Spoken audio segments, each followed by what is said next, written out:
everybody. Welcome to the Hallmarkies podcast. And we are talking with an author today. We love talking with authors. And today we have back on the podcast Savannah Carlisle to talk about her new book, If I'd Have Known. And thank you so much, Savannah, for coming on the podcast.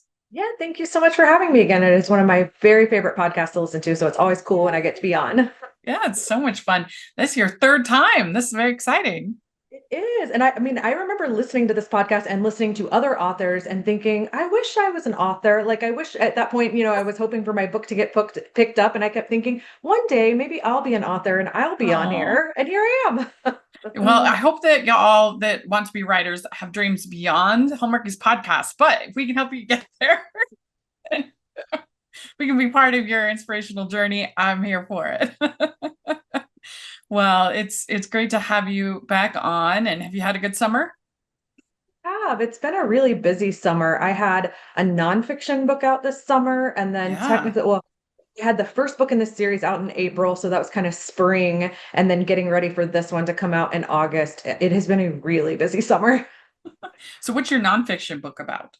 My nonfiction book is for parents of youth, high school, and college athletes who want to learn how to navigate the new name, image, and likeness space and revenue sharing in college athletics. So very much unlike what I write on the romance side, except that my new book is the first book that has a character who is a former athlete.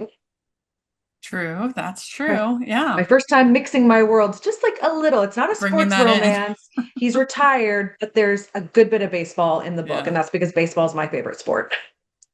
Oh yeah. Well, I mean it's good that I'm having you on for the fiction book because I know very little about sports.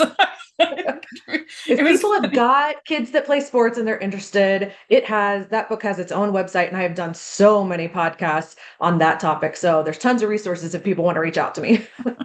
So it was funny. So we had this Happy Gilmore 2 come out, Yes. and I actually got contacted by a sports radio station in Australia to see if I'd want to come on and talk about the movie. It was all happened very quickly. They sent me this email at like 11:15 at night. Like, you want to come on? And I happened to see it. And I'm like, sure. And So so I much did. fun. And I told them in the email, I was like, I know nothing about golf, like nothing. And so in the interview, they were like, they asked me, do you know anything about golf? Do you think it was accurate or golf or whatever, something like that? And I was like, I literally know nothing about golf. Like, I don't even know what like a match of golf. I don't even know what it's called. Like, I don't even know. It's Round, like, I a guess it's round a of golf. round of golf. I Yep. guess. I don't know. Like, I have no, I mean, you could not know less about a subject than what I know about golf. And and they're like, and they were just laughing. I was like, I am not your critic that the only sport that I guess I know a little bit about would be swimming. I guess I know a little Yeah, bit about that's a good one. yeah. And We don't then get a lot of swimming movies. I was trying to think of one. I can't think of one off the top of my head, but there must be and one out most of there. the other stuff I know about sports I learned from either the Olympics. If they happen to be an Olympic sport, maybe I might know a little bit because I do watch the Yeah. Olympics, or from watching movies about sports. Yeah. Well, fun fact, I met my husband by going on sports talk radio. My husband was a sports talk radio host and Oh, producer, and really? that is how we met and fell in love and ended up together was through sports talk radio. So you just Hey, never know there's what a happens when you Hallmark go on movie sports in talk radio. that. Yeah. Seriously, you got to write that script. I know people always say, which one of my books is the guy most like my husband, and so far none of them are. And I think that's because like you live your life every day. I love my husband and I love our life together. Like that's my reality every day. It's not what I want to write about. I want to Mm, go to like a fictional place and make things up. So actually none of my book boyfriends are anything like my husband. that's good. Well, plus it could get you into trouble, you Oh, and know? we're very much the grumpy sunshine trope. I tell him this all the time, and I have not written a grumpy sunshine yet because again, I think I live it, so I'm not sure I'm like motivated to write it. Yeah, yeah, yeah. Well, I mean, how has it been for you? So now you've had three books, correct? Three, and then a little novella I did on my own. Okay. So how has it been for you? You start out with so many ideas that you have, and your first two books you had that was, didn't you have the idea for your second book before even your first book? So I completely wrote my second book, which was The Summer of Hmm. Starting Over. I wrote it in 2018, 2019. My agent took it out to publishers in 2020, unbeknownst to us, about a week before the world shut down. So it was like, it ended up being the worst possible time to try to take a book out. And that book died on submission, is what they call it. And so during the pandemic, I wrote The Library of Second Chances, and that got me my first book deal. And then once I was in the door at Harpeth Road with that book, I said to Jenny Hale over there, "Hey, I have this other book and it's totally done and complete, and it didn't find a home." And so that's part of how I've been able to release so quickly, is that that book was already done. And so that was my April book this year. And it's kicking off a series. So that was book one. And then If I'd Have Known, which just came out, is book number two in the series. When I initially wrote the Summer of Starting Over, I had an idea for it to become a three-book series. And I can't talk a lot about what's coming, but there are more books Hmm. coming. And I purposely built up Austin and Gigi as the side characters in The Summer of Starting Over, knowing that I really wanted to write their story next. And then I had some vague ideas of where I wanted to go after that, but I always felt really strongly about writing Austin and Gigi's story. So that's the new one I had to write. I wrote it last year. You turn it in about a year before it publishes. So I got that one done last year. So did you find this new book, because it was the first of kind of like, okay, this is a career, this is the first new idea. I would imagine, I mean, obviously that first book is really hard, but also I could imagine sort of uh the that you sort of have all these ideas stewing, and then uh you kind of spit them all out sort of too, and then it's like, okay, well then what do I feel like in some ways that next book, okay, well now I'm starting, I don't have those built up ideas. Yeah, so I keep a running list of ideas on my phone, and some of them will never become anything. They're just like a tiny bit of an idea. But generally, I start writing something once I've built up like a page full of notes on my phone about it. Like it keeps coming to me, and I think of different characteristics of the character or different, plot devices, and I keep adding to it in this note in my phone. And when I've got, like several, bulleted lists, then I'm like, okay, this is becoming something I could write this. The problem is, I haven't really been able to write any of those now because I started this series and I needed Mm. to build out this world on Big Dune Island. And so I had written that first book in 2018, 2019. I had to reread it myself last year so that I could write the second book and remember what Austin and Gigi's personalities were like and what things I had said about them in the first book so I could be Oh consistent. yeah. I built out this massive Excel spreadsheet that I call my series Bible, and it has like a tab for every book. It has a tab that's a running list of all the characters, what color their eyes are, what color their hair is, like where on the island they live, where they work, like all these little details so that I can keep it consistent in the next book. And I actually found that it's now been easier to write the other books in the series because I'm not building out a new world. That world already exists largely from the first book, and the characters largely already exist from the first and second book. I've added some people in, Yeah. but it's largely the same people. So I find that easy. But I talk to authors all the time who say they never want to do a series because when they finish writing a book, like they are done with those characters and they never want to hear from them again. I feel the opposite. I want to stay in Big Dune Island forever. I I love going back to it as a writer. I guess it kind of forces you to be a plotter in a way as opposed It to a does. pantser. And I am a plotter, so maybe that's why it works for me. Mm-hmm. Mm-hmm. And Because it's hard well, I because feel like almost anybody would have the pantser for that, like I'm saying, that first book of like, okay, I've got all these ideas, yeah. but like, but then going forward for a career, like that, it seems like that would be harder to be a pantser on books three, four, five going forward. So here's an interesting thing that happened. I had written book one, and I think I had largely written book two, but one was like almost done being edited. And I think the audiobook narrator already had The Summer of Starting Over and was getting ready to start the audiobook. And I was working on book three, which I haven't really talked to anybody about yet. And the character who's the female main character in book three, she appears in book one and two. She's Austin's sister in If I'd Have Known, that just came out. Her name is Chloe. But fun fact, her name was originally Aubrey. And her love interest also had a different name, and I can't even remember what. Oh, his name was Rodney, and now his name is Michael. And they got changed because we got feedback from the agent that sells foreign rights for our books that Aubrey is often a male name in the UK, and I had it for a Oh, female interesting. character, and that Rodney sounded like an old man, and they didn't think it fit the character. Uh-huh. So I had to change them to Chloe and Michael, but I already had two books with the other name. So we had to hurry up and it was an easy like find and replace, but we had to get it to the audiobook narrator before she started narrating book one. But this was stuff that was happening as a result of me writing book three. So that's kind of the interest of like I put all these seeds in there and I build these relationships up knowing who I want the next, couple of books to be about. But it's little details like that that sometimes I go back and I'm like, wait, like before we finalize it, I need to like add this one thing into the last book to plant the seed for something that's now happening in the one I'm writing. And Hmm. so I know a lot of authors will write the whole series and then publish it so that they can keep adding and Mm. changing things. Whereas I'm turning these books in and they're partway through editing as I'm writing the next book. And so if we have to make changes, we have to go back and make it consistent. And now sort of the first two books are set in stone because they're out. So now I can't change any of those details. And it does start boxing you in as you write future books because you've already revealed parts of people's personalities or their jobs or whatever. And then you're kind Yeah. of stuck with what you picked. Well, and people pay attention. Yeah. You wouldn't think People will that point people it would out, I'm notice these sure. things, Nobody and has they're like, yet. wait a minute.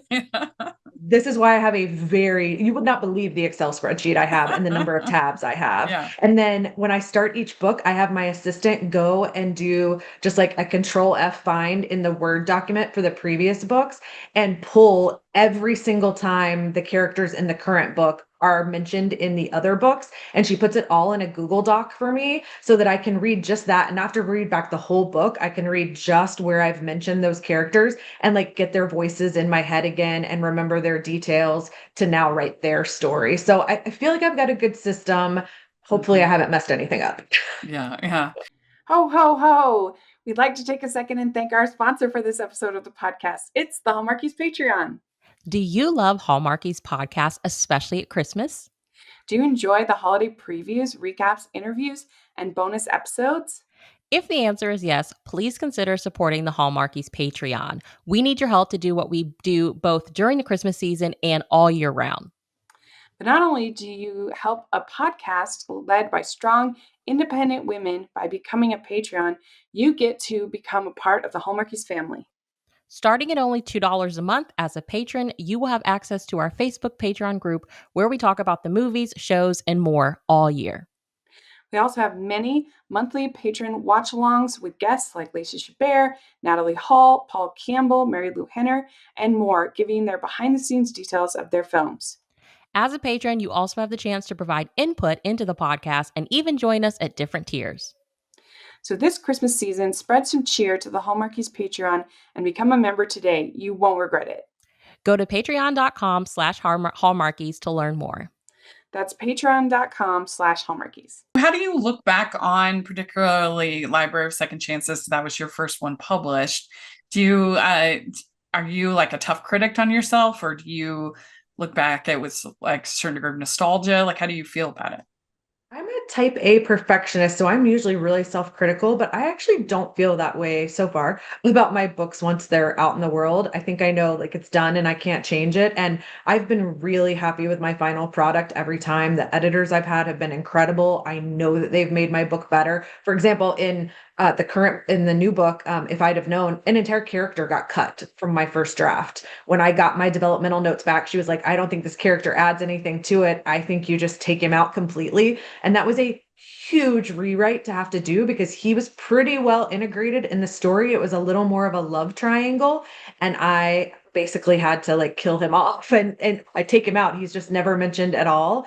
And so I know that by the time the final version gets out there, it's been through enough hands and been sort of analyzed by enough people that it's the best I can make it. And I feel really good about it. And I'll always have a soft spot in my heart for Lucy and Logan from the Library of Second Chances because it was my first published book as a fiction writer. And so they're my babies.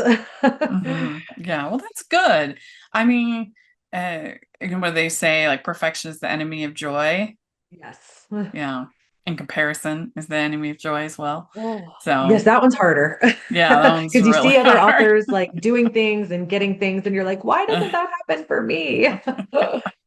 Especially when like the hard part about the podcast is that like when you see people, the thing that can be tricky is when you see people that seemingly are doing the same thing that I'm doing and seemingly having more success. It's like, what are they doing that I'm not doing? Because it's not that I'm that hard on myself, but why are they more successful at doing the same thing? And it's like, but And sometimes you just don't know. Like you I've just talked to don't know. authors who were selling better than me and been like, I feel like we're doing all the newsletter swaps and influencers and whatever, like we're doing all the same things. And like one of the ones I talked to, she was a debut at the same time as me. And I'm in a Discord channel where a bunch of us who debuted the same year, people share their sales numbers and all kinds of things. And she shared her sales numbers, and I was like, holy cow, they're like 4 times what mine are. Like, and she has the same following I have. Like, what happened? But when I asked her about it, it ended up being that her publisher spent a lot of money on Amazon ads. And my publisher does Amazon ads as well, but it sounds like hers dumped a lot more money into it. And like, I can't control that. There's nothing, Yeah. I guess I could control it if I was rich and could dump a bunch of my own money into Amazon ads. But like, that's something totally out of my control. And it doesn't mean that her book is better, and I have to just like be okay with that. Yeah. Well, and also I try to remember that there are probably people who are like, I'm so jealous of what Rachel has, even though I'm like, why would you feel that way? But like, it's the enemy of joy. It's like they say, It really is. you just, yeah, you can't worry about something that's completely out of your control. And also like, you never know the backstory, or like you're saying what, like kind of what's gone on behind. And so you just have to just keep living your life. Yeah, it's hard though. It's But hard. and It is you hard. can if I want to watch at some level because you really can learn some things and be like, oh, I should try that, or look Yeah. at what they did and this worked or whatever. Like I definitely have learned things from other authors too. And so it's that fine line between being able Yeah. to, sort of borrow an idea or learn from it versus comparing something and not really knowing what's going on behind the scenes. And then you beat yourself up over something you can't control. So It's true. It's it's true. hard. I like the whole quote of be prepared for the luck when it finds you. Yes. I think there's a That Thomas Jefferson quote that's something about so it's along the same line, something about how much luck I have because of my preparation or something. I forget exactly how it goes. I used to have it memorized, but it was the same thing. Like, yeah, if you work hard enough and you put the right pieces in place, like eventually you do get lucky. Yeah, yeah. Well, what is it you especially like about writing about what do you especially like about writing beach reads? Live at the beach, so it's kind of a constant inspiration. Like I ran out on the beach yesterday in front of a B&B here on Amelia Island where I live, and that B&B was very much the inspiration for what the B&B in my book looks like. It's a fictional B&B, and the storyline about it is totally fictional, but I see things. It's like a movie playing in my head when I write, and so I need to be able to really visualize, and I needed to know what the B&B looked like. And so I used this B&B on my island. And like yesterday, I was able to run out there and take pictures with my book in front of the B&B. And I talked to the people at the B&B, and we're talking about some ways we could collaborate. So it's easy for me because I live at the beach and it's my happy place. And it's one of those things that even though beach reads are huge in the summer, I think a lot of us want to like mentally escape to the beach all year round. So I know I did when I was a reader and not just a writer. So I hope other people feel that way. Yeah. Oh, I know I do. I miss it so much. I'm like, why do I live in a landlocked state? What is happening? I don't understand because I Gotta plan a miss it beach so vacation. much. And the Great Salt Lake does not fill the void. No, not the same. No, it's not the same. It's 5 times saltier than the ocean and it stinks. So we used to my swimming friends and I joke about it that we call it the Devil Lake because it's so, But I mean, I've been to Salt Lake, but I have not actually seen the lake. yeah, it's an experience. I mean, we're actually when we say that, but we're actually really concerned about it. I mean, there's a lot of people working hard to try to save the Great Salt Lake because Yeah. just keeps getting lower and lower. They had to clear the marinas like completely pulled up. Like we didn't even have our swims anymore. It's just a bad situation, and it's obviously a unique natural resource that we need to preserve. But that doesn't mean that it's fun to swim in. Yeah. I like to look at the ocean more than I like to swim in it though. So like I'm out on the beach and I walk or I sit in a chair and I read, but I don't love getting in the ocean. We actually have like a fair number of sharks here. We're one of the most active shark breeding grounds in the world. And I fish with my dad and I catch sharks pretty close to the shore. And so it does not incentivize me to go get in the water. I'm more of a pool I can person. understand that. Say that. You'll Yeah. notice my characters don't get in the water very often either. Like now that I'm saying that, I'm realizing they walk on the beach, but I don't think I have a single scene in any of my books where the characters actually get in the water to like swim or really play around. And that probably comes from the fact that I don't do that. The last time I went to the beach, it was a total mess. This was a very memorable day. It was with my friend Megan, and we were in Southern California, and it was actually after Christmas Con when they still did in the summer. And we went to Christmas Con, and then her and I had this little, we were going to go to the ocean, this little second part of the trip. And this is a tangent, but it's all good. We went to the ocean, and I step in and I feel this like little bit of movement, and then I got hit by a stingray bad. Oh, no. Yeah, bad. And I didn't even realize, and then I'm like seeing blood and I'm freaking out, and I'm getting out of it. And like what was very traumatic. It really was. It was dramatic and hurt incredibly bad. And what was even like crazy, this was just the craziest day. So we had checked in that night to this La Quinta Inn, which like it was total false advertising on the website. It was a total dive. It was terrible, but we're like, we're gonna be at the beach all day, so who cares, right? Like we'll just sleep here. And but now I had like the lifeguard came, and he put one of those metallic bags around my foot and with water, and that was to get it to, like, you could literally see it spitting out the like venom out of my leg. It was crazy. Creepy. Yeah. Anyway, and but I couldn't move like very well. It was very painful, and so we're like, what are we gonna do? Like, we don't want to go back to that dive of a motel. So this was crazy. I literally, and it was one of those trips where just like nothing is going right. And I'm like, this trip is going to be an all-timer bad trip if we don't rescue it right now. And so I looked up San Diego area nice fancy hotels. That's what I looked up. Yeah, and I got this thing for the Ritz-Carlton there.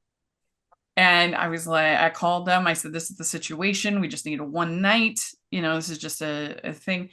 And I'm a AAA member. What could you help us get a deal? And they were so good to us. They were so great.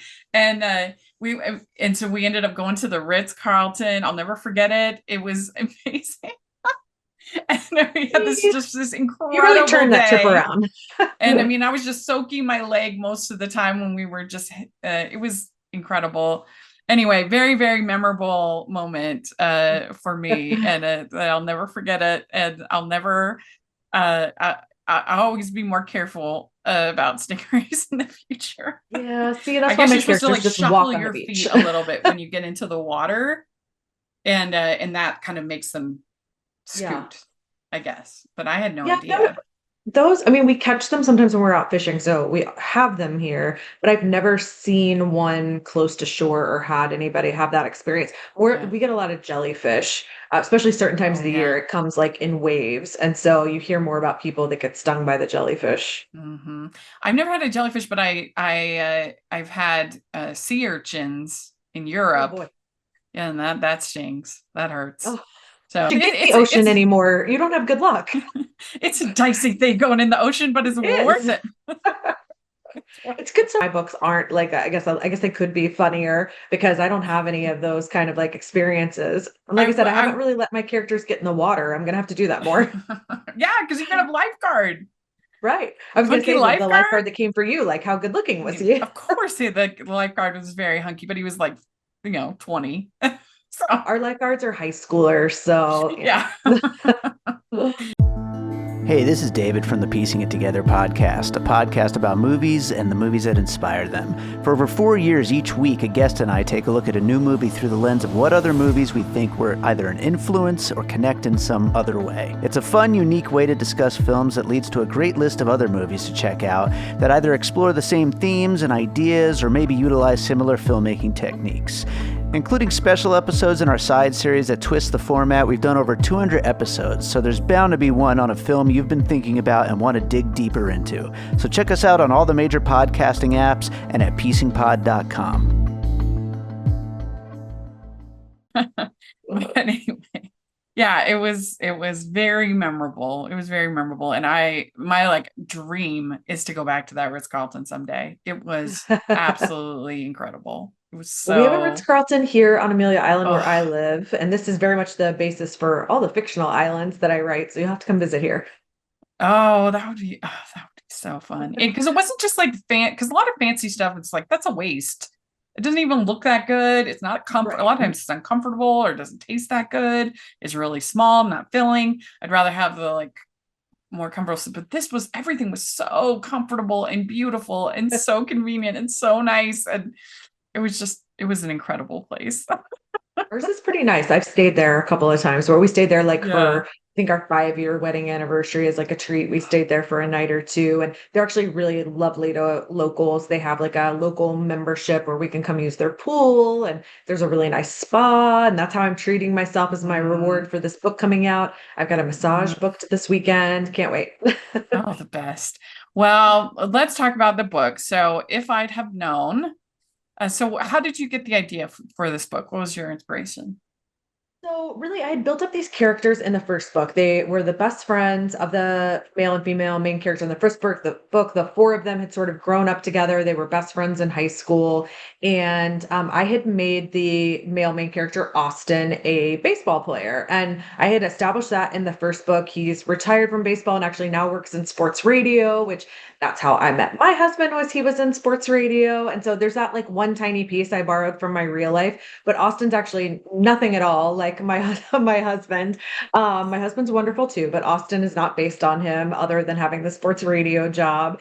And so I knew he was this retired baseball player. He had this complicated relationship with his dad, who really pushed him to become a baseball player. And it's actually borrowed from a real story. So I have a friend who played Major League Baseball and who told me one day, I never loved it. My dad pushed me into it because he wanted to be a baseball player, and he pushed me my whole life. And then I got there and it was never good enough. It wasn't good enough that I made it to the majors. When I won awards, it wasn't good enough. And I just thought, how incredibly sad, because I'm a huge baseball fan. And like, if I were a little boy, I feel like that would have been my dream to be a Major League Baseball player. So for this guy to have done it and achieved this thing that so many people want and can't have, and then he didn't even enjoy it. And so I sort of gave his story to Austin. And so Austin has moved back home, and he is trying to heal his relationship with baseball by coaching a youth baseball team.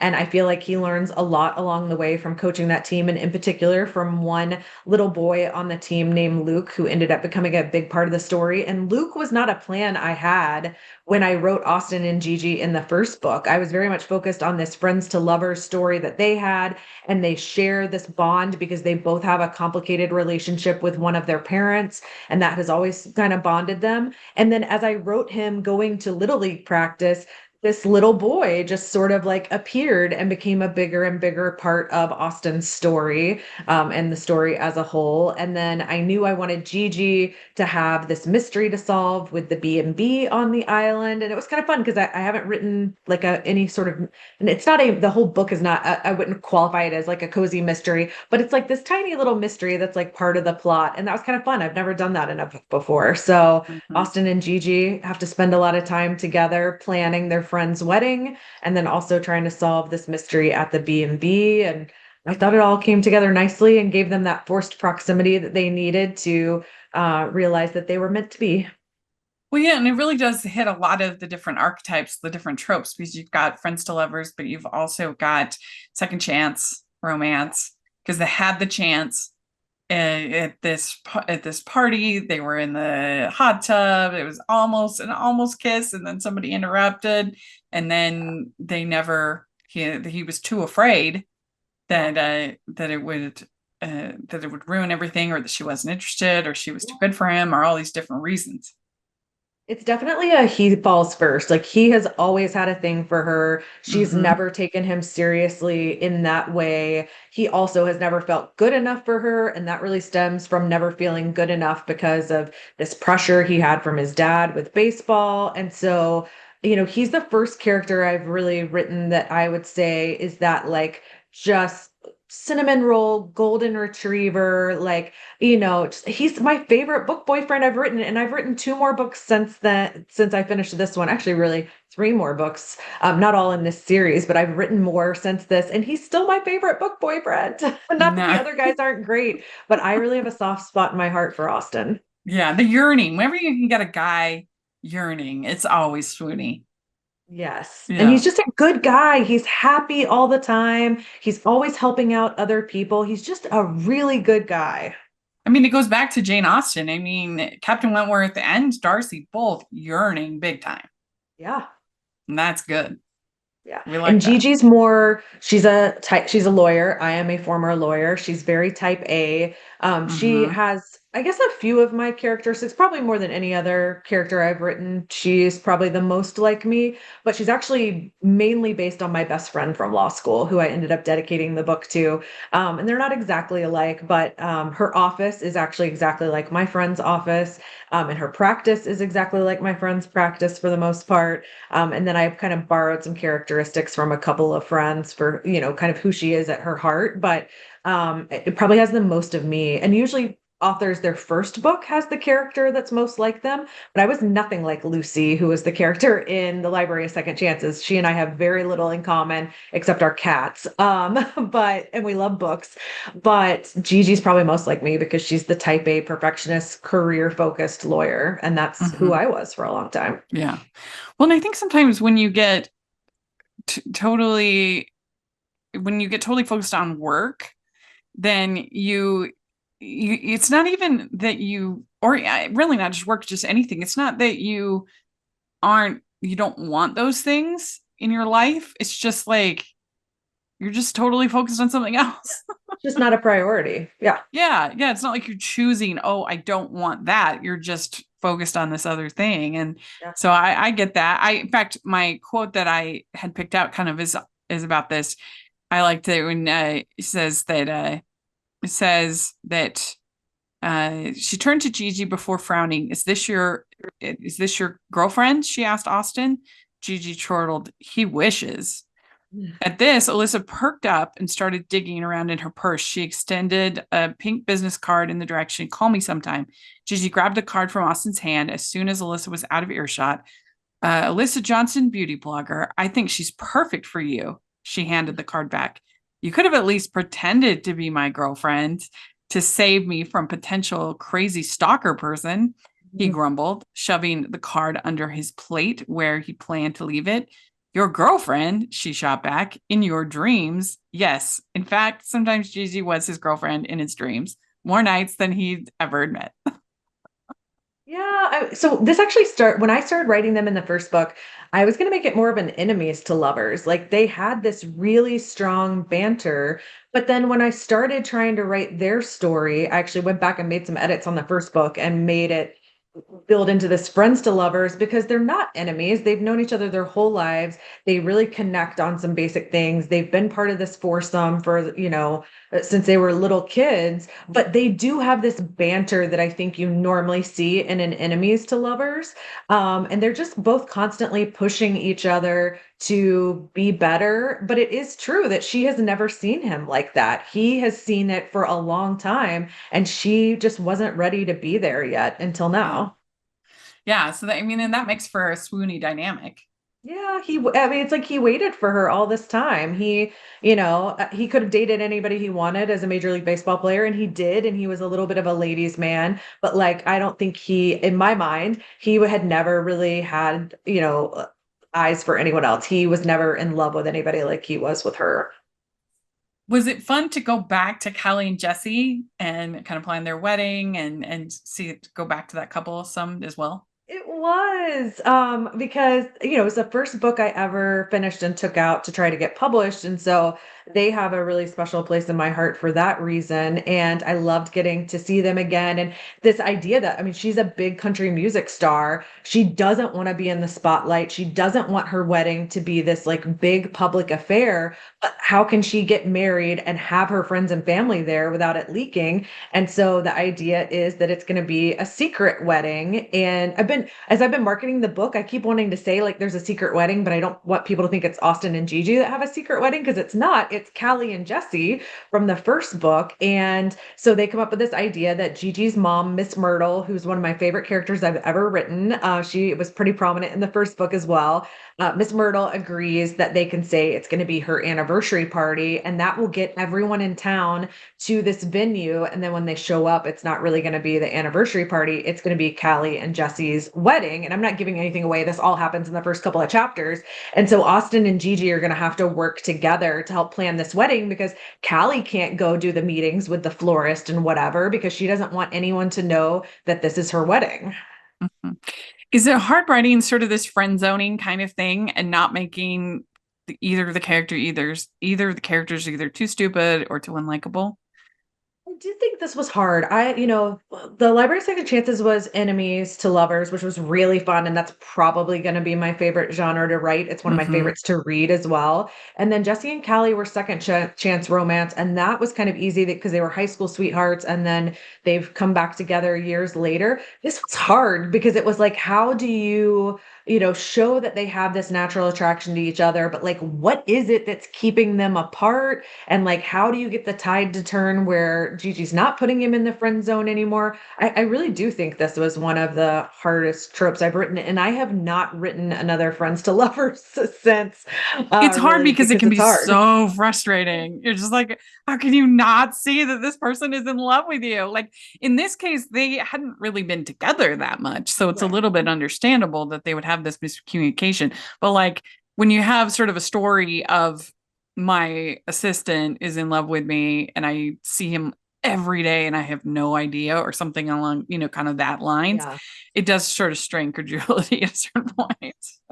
Yeah, and there are a couple of people I know in real life who are in these kind of relationships where it took one of them a long time to really come around.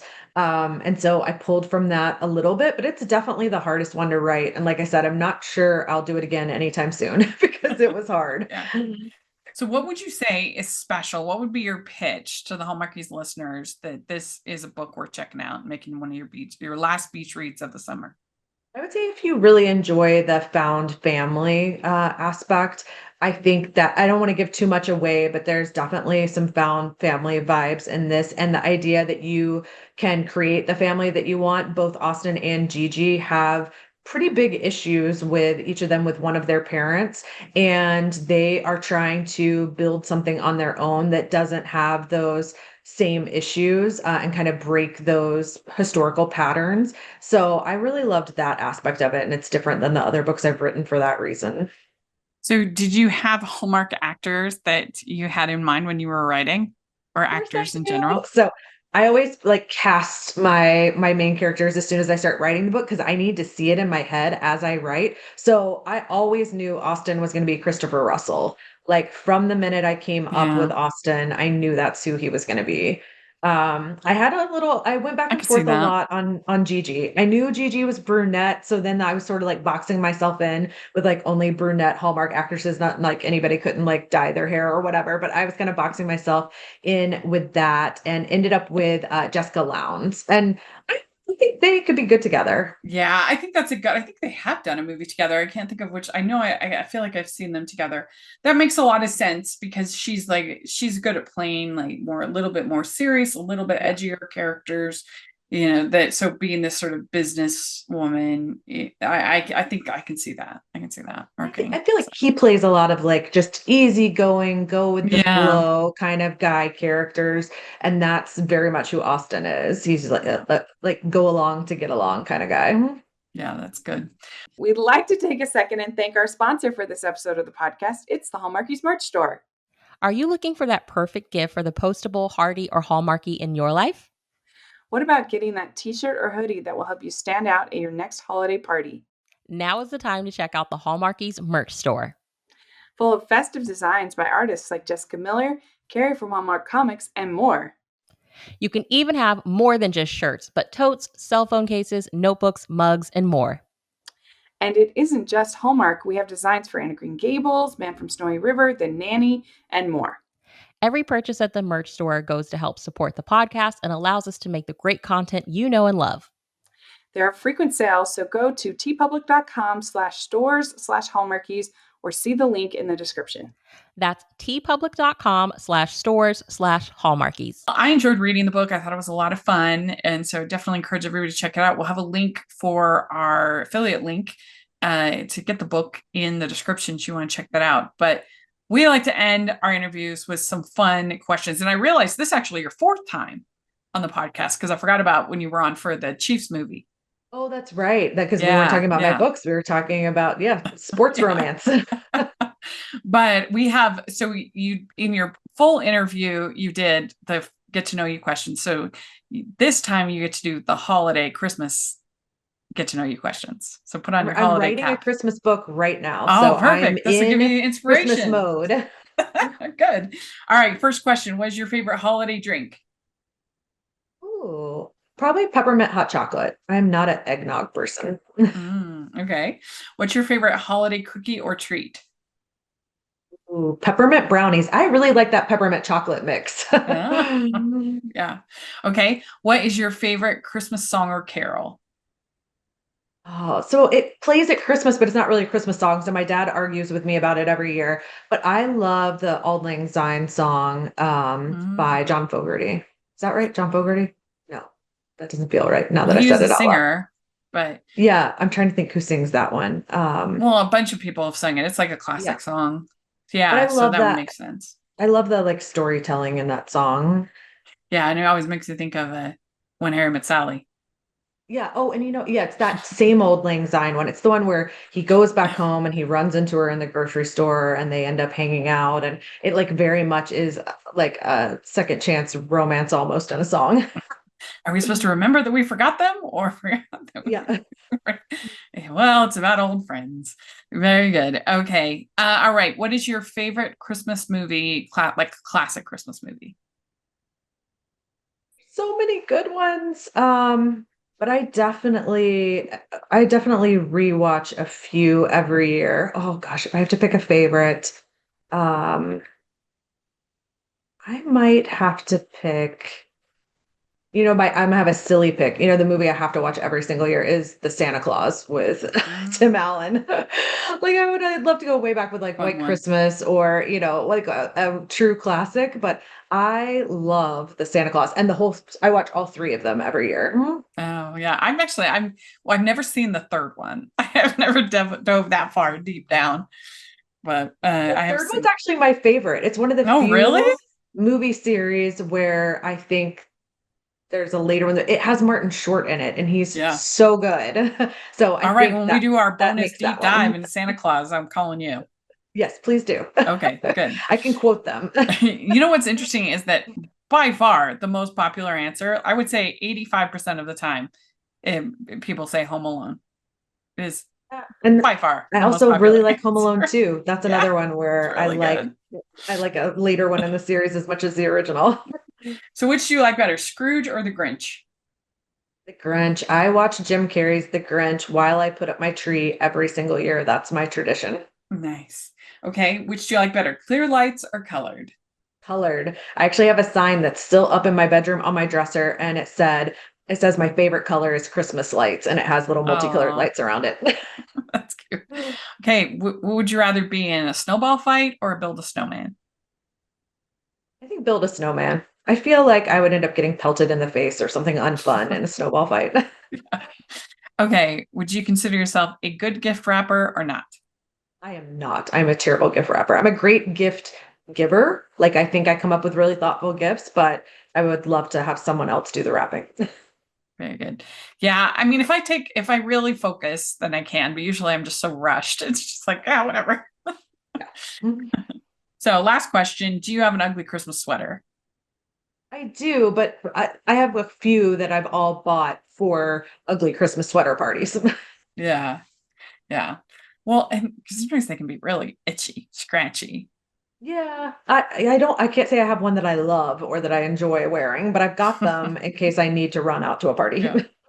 Well, very good. You did it. Answered all the questions. Thank you so I much love for it. coming on to talk with us. We always really appreciate it. And yeah, good luck with the book. And like I said, there'll be a affiliate link in the description. You also check it out. And if people want to follow you on social media, all that fun stuff, how do they do that? I'm on pretty much everything, TikTok, Instagram, Facebook, Twitter, X, whatever it is now. And it's Mhm. all on all of them. Savvy Carlisle, Savvy. And then my version of Carlisle is Carlisle. Great.